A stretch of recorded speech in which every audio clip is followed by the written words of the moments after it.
Operation ಸಿಂಧೂರ ನಡೆದ ನಂತರ ಭಾರತದ ಮಿಲಿಟರಿ ಶಕ್ತಿ ಏನು ಅನ್ನೋದು ಜಗತ್ತಿಗೆ ಅರ್ಥವಾಗಿದೆ. ಭಾರತ ಭಯೋತ್ಪಾದನೆಯ ವಿರುದ್ಧ ಹೇಗೆ ಕೆಲಸ ಮಾಡ್ತಿದೆ ಅನ್ನೋದು ಇನ್ನೂ ಜಗತ್ತಿಗೆ ಅರ್ಥ ಆಗಬೇಕಿದೆ.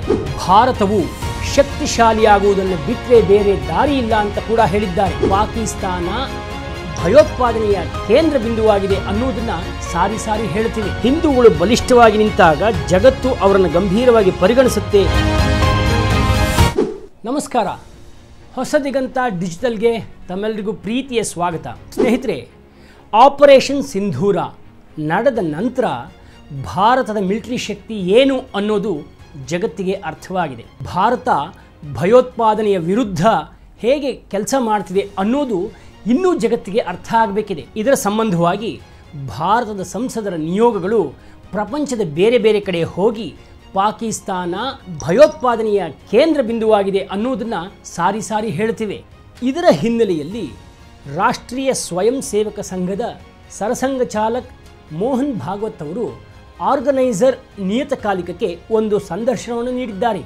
ಭಾರತ ಬಲಿಷ್ಠವಾಗಬೇಕು ಅಂದರೆ ಹಿಂದೂಗಳು ಬಲಿಷ್ಠವಾಗಬೇಕು ಅನ್ನೋದನ್ನು ಅವರು ಪ್ರತಿಪಾದಿಸಿದ್ದಾರೆ. ಹಾಗಾದಾಗ ಮಾತ್ರ ಪ್ರಪಂಚ ಭಾರತದ ಮಾತನ್ನ ಗಂಭೀರವಾಗಿ ಪರಿಗಣಿಸುತ್ತೆ ಅನ್ನೋದನ್ನು ಕೂಡ ಅವರು ಹೇಳಿದ್ದಾರೆ. ಭಾರತವು ಶಕ್ತಿಶಾಲಿಯಾಗುವುದನ್ನು ಬಿಟ್ಟರೆ ಬೇರೆ ದಾರಿ ಇಲ್ಲ ಅಂತ ಕೂಡ ಹೇಳಿದ್ದಾರೆ. ಭದ್ರತೆ ಕೇವಲ ಸರ್ಕಾರ ಅಥವಾ ಸೇನೆಯ ಕೆಲಸ ಅಲ್ಲ, ಅದು ಸಮಾಜದಿಂದಲೇ ಪ್ರಾರಂಭವಾಗಬೇಕು ಅನ್ನೋ ಮಾತನ್ನ ಭಾಗವತ್ ಒತ್ತಿ ಹೇಳಿದ್ದಾರೆ. ನೀವು ನಿಮ್ಮನ್ನು ರಕ್ಷಿಸ್ಕೋಬೇಕು, ಇತರರಿಗಾಗಿ ಕಾಯಬೇಡಿ. ಹಿಂದೂಗಳು ಬಲಿಷ್ಠವಾಗಿ ನಿಂತಾಗ ಜಗತ್ತು ಅವರನ್ನು ಗಂಭೀರವಾಗಿ ಪರಿಗಣಿಸುತ್ತೆ. ಹಿಂದೂ ಸಮಾಜವು ಆತ್ಮರಕ್ಷಣೆಗೆ ಸಿದ್ಧರಾಗಬೇಕು ಅನ್ನೋ ಸಲಹೆ ಕೂಡ ನೀಡಿದ್ದಾರೆ. ಜನಾಂಗೀಯ ಸಾಮರಸ್ಯ, ಕೌಟುಂಬಿಕ ಮೌಲ್ಯಗಳು ಮತ್ತು ಪರಿಸರದ ಬಗ್ಗೆ ಜವಾಬ್ದಾರಿ ಕೂಡ ಭದ್ರತೆಯ ಅಂಗವಾಗಿವೆ.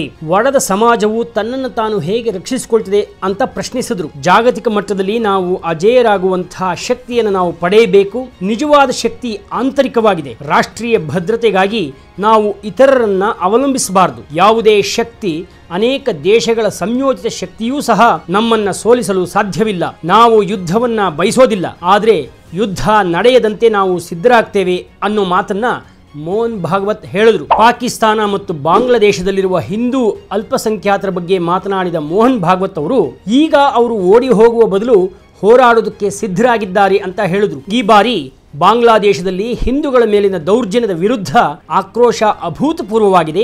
ಈಗ ಸ್ಥಳೀಯ ಹಿಂದೂಗಳು ಸಹ ನಾವು ಓಡಿ ಹೋಗೋದಿಲ್ಲ, ನಮ್ಮ ಹಕ್ಕುಗಳಿಗಾಗಿ ಹೋರಾಡ್ತೇವೆ ಅಂತ ಹೇಳ್ತಾ ಇದ್ದಾರೆ. ಇದು ಸಂಘದ ಗುರಿ. ಹಿಂದೂಗಳು ಎಲ್ಲಿದ್ದರೂ ಅಂತಾರಾಷ್ಟ್ರೀಯ ನಿಯಮಗಳ ಅಡಿಯಲ್ಲಿ ನಾವು ಅವರಿಗಾಗಿ ಸಾಧ್ಯವಿರುವ ಎಲ್ಲಾ ಪ್ರಯತ್ನವನ್ನ ಮಾಡ್ತೇವೆ ಅಂತ ಮೋಹನ್ ಭಾಗವತ್ ಹೇಳಿದ್ರು. ಮೋಹನ್ ಭಾಗವತ್ ಅವರ ಈ ಹೇಳಿಕೆಗಳು ಇವತ್ತಿನ ಮಟ್ಟಿಗೆ ಅಂದರೆ ಜಾಗತಿಕ ಸನ್ನಿವೇಶಕ್ಕೆ ತಕ್ಕಂತೆ ಭಾರತ ಹಾಗೂ ಹಿಂದೂ ಸಮಾಜ ಹೇಗೆ ನಡೆದುಕೋಬೇಕು ಅನ್ನೋದು ನಮಗೆ ಗೊತ್ತಾಗುತ್ತೆ. ಸ್ನೇಹಿತರೆ, ಇವತ್ತಿನ ವಿಡಿಯೋ ತಮಗೆ ಇಷ್ಟ ಆಗಿದ್ದಲ್ಲಿ ದಯವಿಟ್ಟು ಶೇರ್ ಮಾಡಿ, ಲೈಕ್ ಮಾಡಿ, ಕಾಮೆಂಟ್ ಮಾಡಿ.